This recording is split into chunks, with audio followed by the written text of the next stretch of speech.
भारत में कौन से वेस्टर्न देश के स्टेल्थ फाइटर जेट F-35 ने लैंडिंग की है एंड इसको ईरान के साथ जोड़कर क्यों देखा जा रहा है? भारत ने इजराइल के लिए कौन सी मीटिंग को स्किप कर दिया जिसमें रशिया भी शामिल था एंड ईरान से भारतीय लोगों को रेस्क्यू करने के लिए इंडियन एयरफोर्स की बात क्यों हो रही है? काफी सारी इंपॉर्टेंट न्यूज एंड अपडेट्स आ रही हैं जो आपको मेन स्ट्रीम के न्यूज चैनल्स के ऊपर भी देखने को नहीं मिलेंगी, इसलिए इस वीडियो को एंड तक देखिएगा। सबसे पहले बात करते हैं ईरान और इजराइल के बारे में, क्योंकि ये दोनों देश अभी भी एक दूसरे के ऊपर लगातार हमले कर रहे हैं। आप ये कुछ विजुअल्स देखिए, ये सभी ईरान से सामने निकल कर आ रहे हैं। रिपोर्ट्स के मुताबिक इजराइल डिफेंस फोर्सेस ने अब ईरान की रिफाइनरीज, राजधानी तेहरान में स्थित इंटरनेशनल एयरपोर्ट और ईरान की सबसे बड़ी गैस फील्ड साउथ पारस गैस फील्ड को भी टारगेट करना स्टार्ट कर दिया है। ईरान की जो टोटल गैस कंजप्शन है उसका 66% हिस्सा यहीं से आता था, इसलिए इजराइल का साउथ पारस गैस फील्ड और ऑयल रिफाइनरीज को टारगेट करना ये सिचुएशन को और भी एस्केलेट करने जैसा है। साउथ पारस गैस फील्ड का जो नॉर्दर्न पार्ट है वहां पर कतर का भी कुछ हिस्सा है और वहां पर शेल और एक्सन मोबिल जैसी दुनिया की बड़ी बड़ी oil and gas companies operate करती हैं, लेकिन इजराइल इसके बावजूद वहां पर ईरान के ऊपर हमले कर रहा है। इसके साथ ही नोट करने वाली बात यह भी है कि डोनाल्ड ट्रंप एडमिनिस्ट्रेशन इस बार थोड़ा सा कंफ्यूज नजर आ रहा है, या फिर ये कह सकते हैं कि जैसे डोनाल्ड ट्रंप भारत को धोखा दे रहा है वैसा कुछ इजराइल के साथ भी कर रहा है। दरअसल पिछले साल सितंबर एंडिंग में, उस समय जब ईरान और इजराइल के बीच इसी तरह से बैलिस्टिक मिसाइल अटैक हुए थे, उस समय अमेरिका तुरंत ही इजराइल की सपोर्ट में आ गया था और ईरान की बैलिस्टिक मिसाइल्स को रोकने में इजराइल की काफी मदद की थी। लेकिन इस बार अमेरिका ने 3 दिन तक वेट किया, कई सारी बैलिस्टिक मिसाइल्स इजराइल के सिविलियन एरिया में जाकर वहां पर गिरी, कई सारी सिविलियन कैजुअलिटीज हो गई और कई सारे लोग घायल भी हो गए। और एंड मोमेंट के ऊपर जब इजराइल की गवर्नमेंट ने पब्लिकली अमेरिका से कहा कि वो उनकी मदद करें, उसके बाद अब जाकर फाइनली अमेरिका इजराइल के डिफेंस में आ गया है। ये कुछ विजुअल्स इजराइल से सामने निकल कर आ रहे हैं जहां पर ईरान की मिसाइल्स हिट हुई हैं। डैमेज को देखकर आप अंदाजा लगा ही सकते हैं कि कैजुअलिटीज और इंजरीज किस लेवल की होंगी। अब ये चीज खुद ही अमेरिका के कई सारे थिंक टैंक्स भी पॉइंट आउट कर रहे हैं कि पिछले साल जो ईरान और इजराइल के बीच इसी तरह के ड्रोन्स और मिसाइल्स एक्सचेंज हुई थी, उसमें अमेरिका के साथ साथ ब्रिटेन और फ्रांस ने भी अपने मिलिट्री रिसोर्सेज को मोबिलाइज किया था और ईरान की तरफ से आने वाले ड्रोन्स और मिसाइल्स को न्यूट्रलाइज करने में इजराइल डिफेंस फोर्सेज की मदद की थी।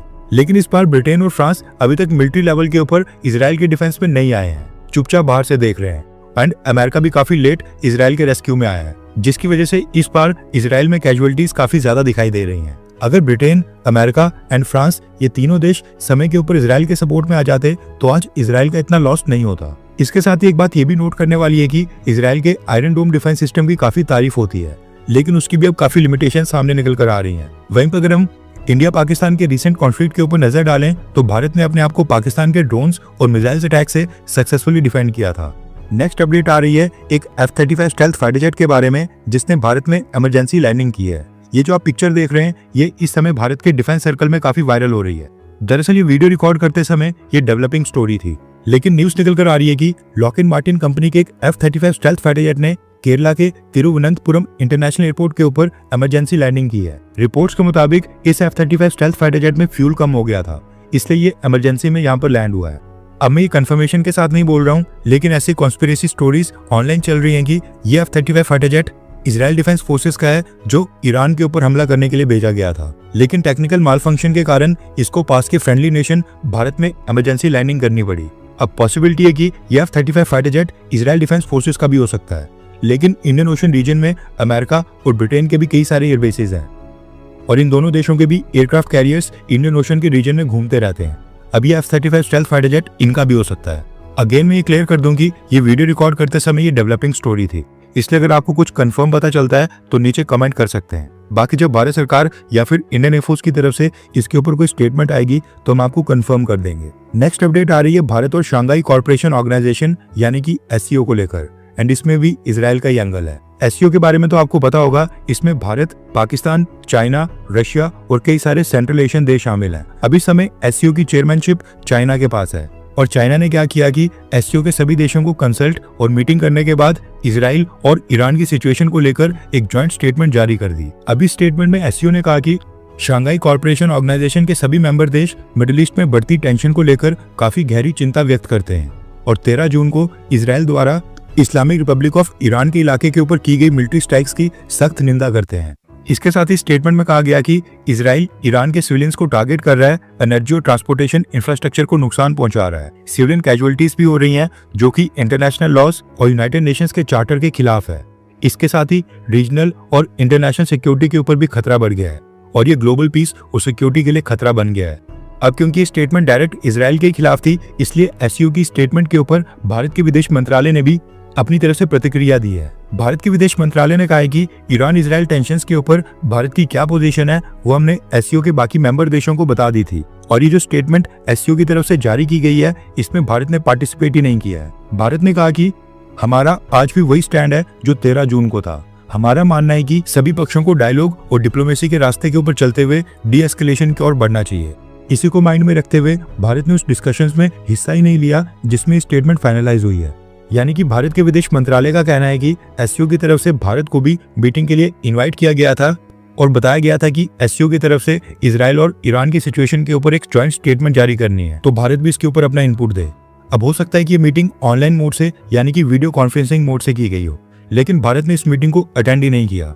मे बी भारत को पता था कि पाकिस्तान, रशिया, चाइना समेत एससीओ के ऑलमोस्ट सभी देश प्रो ईरान है। बाकी देशों ने भारत की बात तो माननी नहीं है, इसलिए भारत ने ये मीटिंग स्किप ही कर दी। अब भारत ने मीटिंग तो अटेंड नहीं की, लेकिन इसके साथ ही भारत ने ये बता भी दिया कि हम इस एससीओ स्टेटमेंट के साथ बिल्कुल नहीं है और ये हमारे विचार नहीं है, यानी भारत इजराइल के अगेंस्ट इतनी सख्त भाषा का इस्तेमाल नहीं करेगा और ना इस भाषा का सपोर्ट करता है। इसलिए भारत की तरफ से ये क्लियरेंस आई है। नेक्स्ट अपडेट आ रही है पाकिस्तान और अमेरिका को लेकर। दरअसल आज 15 जून है और पिछले कल अमेरिका ने अपना 250वां आर्मी डे सेलिब्रेट किया था। न्यूज आ रही है कि पाकिस्तान के army chief field marshal Asim Munir को अमेरिका ने इनवाइट ही नहीं किया था। पाकिस्तान और भारत के न्यूज चैनल्स ने फेक न्यूज और प्रोपेगेंडा फैलाने की कोशिश की थी, या फिर ये भी कह सकते हैं कि भारत की नाराजगी के बाद अमेरिका ने ये प्लान ड्रॉप कर दिया था, क्योंकि एंड मोमेंट तक अमेरिका ने भी ये कंफर्म करके नहीं बताया था कि उन्होंने आसिम मुनीर को इनवाइट किया है या फिर नहीं। वैसे रीजन जो भी हो, लेकिन इंपॉर्टेंट बात यह है कि जनरल आसिम मुनीर अमेरिका के 250वें आर्मी डे के ऊपर चीफ गेस्ट नहीं था। नेक्स्ट अपडेट आ रही है ईरान में फंसे भारतीय स्टूडेंट्स को लेकर। आपको याद होगा पिछले कल मैंने आपको बताया था कि ईरान में भारत के हजारों स्टूडेंट्स फंस गए हैं। अब क्योंकि इजराइल ने ईरान के इंटरनेशनल एयरपोर्ट के ऊपर भी हमला कर दिया है एंड इस समय ईरान में सभी डोमेस्टिक और इंटरनेशनल फ्लाइट्स पूरी तरह से बंद हो गई हैं, इसलिए भारत के स्टूडेंट्स जो भी ईरान में प्रेजेंट है वो वहां पर पैनिक कर रहे हैं और भारत सरकार से रिक्वेस्ट कर रहे हैं कि उनको जल्दी से रेस्क्यू किया जाए। और जैसे यूक्रेन से भारतीय स्टूडेंट्स को निकाला गया था, वैसा ही कुछ ईरान से भी इवैक्यूएशन प्रोसेस चलाया जाए। अब स्टूडेंट्स को मिलाकर भारत के तकरीबन 4000 लोग इस समय ईरान के अंदर प्रेजेंट हैं। इसमें से 1595 स्टूडेंट्स तो तेहरान यूनिवर्सिटी में ही फंसे हैं। अब इस सिचुएशन के बाद भारत के मशहूर पॉलिटिकल लीडर असदुद्दीन ओवैसी ने इन सब स्टूडेंट्स के लिए आवाज उठाते हुए मोदी सरकार के सामने एक डिमांड रखी है। ओवैसी ने भारत सरकार और विदेश मंत्रालय से रिक्वेस्ट की है कि ये सब भारत के लोग हैं और ईरान के साथ साथ इराक में भी सिचुएशन काफी खराब है और वहाँ भी भारत के 183 पिलग्रिम्स फंसे हुए हैं। इन सबको भारत सरकार इवैक्यूएट करके सेफली भारत लाए। ओवैसी ने कहा है कि इन सबको अर्जेंट इवैक्यूएशन की नीड है, इसलिए भारत सरकार तुरंत ही कुछ करे। अब मसला ये है कि ईरान और इराक दोनों कंट्रीज की स्पेस इस समय सिविलियन एयरक्राफ्ट के लिए क्लोज्ड है, इसलिए दो ही ऑप्शन बचते हैं, या तो इंडियन एयरफोर्स के विमान को भेजना पड़ेगा या फिर नेबरिंग कंट्री में बाय रोड ले जाकर वहां से एयरलिफ्ट करना पड़ेगा। लेकिन ईरान, इजराइल और इराक की सिचुएशन देखकर तो इंडियन एयरफोर्स के एयरक्राफ्ट को भेजना ये काफी रिस्की प्रोसेस लग रहा है। आपको क्या लगता है कि ऑनगोइंग कॉन्फ्लिक्ट के बीच इंडियन एयरफोर्स को इवैक्यूएशन के लिए भेजना क्या ये सही होगा? हाँ या फिर ना, नीचे कमेंट करके अपनी राय जरूर बताएं। नेक्स्ट अपडेट आ रही है भारत और चाइना को लेकर। न्यूज निकल कर आ रही है कि भारत के डिफेंस मिनिस्टर राजनाथ सिंह जी इस मंथ के एंड में चाइना जाने वाले हैं।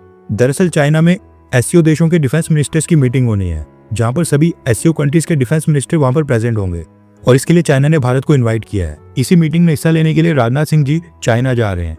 नोट करने वाली बात यह है कि साल 2020 की गलवान घाटी की घटना के बाद राजनाथ सिंह जी पहली बार चाइना के दौरे के ऊपर जाएंगे और चाइनीज डिफेंस मिनिस्टर के साथ वहां पर मीटिंग करेंगे। अमेरिका ने पाकिस्तान को प्रायोरिटाइज करना स्टार्ट कर दिया है, इसलिए भारत चाइना के साथ भी ऑप्शंस को एक्सप्लोर कर रहा है। और देखा जाए तो चाइना ने LAC से अपने ट्रूप्स को पीछे कर दिया था, उसके बाद कैलाश मानसरोवर यात्रा को भी स्टार्ट कर दिया है और अब दोनों देश डायरेक्ट फ्लाइट्स भी दोबारा स्टार्ट करने जा रहे हैं। इसलिए हो सकता है कि राजनाथ सिंह जी तभी चाइना के दौरे पर जा रहे हों।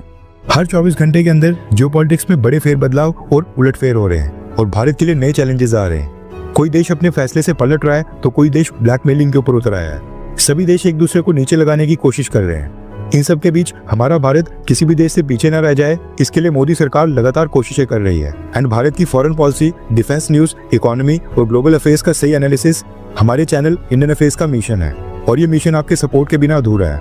इंडियन अफेयर्स हिंदी के ऊपर हम सभी फैक्ट्स और डेटा बिल्कुल सरल भाषा में एनालाइज करते हैं, बिना किसी एजेंडा के। अगर आप चाहते हैं कि इंडियन अफेयर्स का सही और ऑथेंटिक एनालिसिस आप तक लगातार पहुंचे, तो इस वीडियो को लाइक करें और हमारे चैनल इंडियन अफेयर्स को सब्सक्राइब करके बेल नोटिफिकेशन ऑन करना मत भूलिए। आपका एक लाइक हमारे चैनल को ग्रो करने में काफ़ी मदद करेगा और एक सब्सक्राइब ये सुनिश्चित करेगा कि आप किसी भी इंपॉर्टेंट अपडेट को मिस ना करें। अगर आपने हमारे चैनल को पहले से सब्सक्राइब किया है तो दिल से धन्यवाद। जय हिंद, वंदे मातरम।